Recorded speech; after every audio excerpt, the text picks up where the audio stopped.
personally and hear the stories all the way through. But first, I want to thank all the folks from, and I'll let Dee speak for the Repatriate, our Patriots, but I want to thank all the folks in the Deported Veterans Advocacy Project that traveled from all over the country, all the way from Mexico, as a matter of fact, to be here today and present this mural and to establish this mural in the neighborhood. So I'd like everybody from the project that was here, hold your hands up high and let's hear a roar for the Thank you.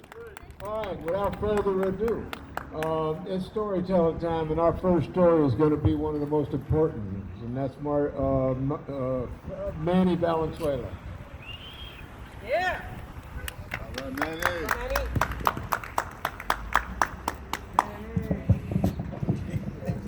It's good. Okay.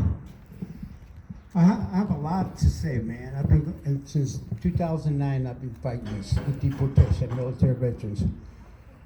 I received a letter to appear in court in Denver, immigration court. When I came out of there, that evening, my mother died. That's January 29th. And she passed away right there in Colorado Springs that same day. A month later, 2009, in February, my brother got the removal notice. And he came to my house. The way I felt he looked like shit, in other words. And I asked him, what's wrong? That's when he said, looky here, another removal notice for my brother. It brings me back to when I was in the jungle in Vietnam. All of us, some of us ran out of sea rations, and we was crawling through the jungle and eating the dirt and everything and whatever we could eat to survive. And we protect each other. And we bring each other back, dead or alive. For this country to do this to veterans is against our oath and what we believe on. We leave nobody behind. The Commander-in-Chief of the military is responsible for this actions that been been going on for many years. He's in charge of Homeland Security. And he can just with a pen put down, nobody touches my troops. Nobody. If they do wrong, they go to the judicial system afterwards. They earn the right to live in this country. You read that in the end right there at my van. Anyone who served in our military has earned the right to citizenship. We are citizens. What is so ugly, I have been to 5 funerals. And those 5 funerals were a deported veteran brought back to the border, put it in a coffin with the American flag on it.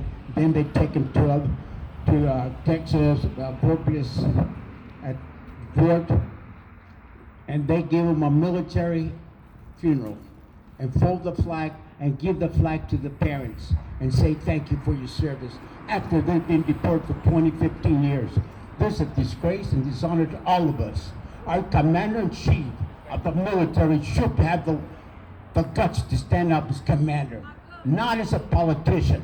We don't need a politician as commander. We need both president and commander-in-chief. His role is commander-in-chief, and he has to stand up and bring all the families back home too. They shouldn't be thrown apart. Once we serve, all the families serve. And I didn't go to Vietnam to see this. The separations of families and the country being separated, torn apart, with a political ring doing this to us. This is wrong. This is definitely wrong. I went to Vietnam because they said communists gonna come and take away our freedom. I went and fought for that, to protect my family.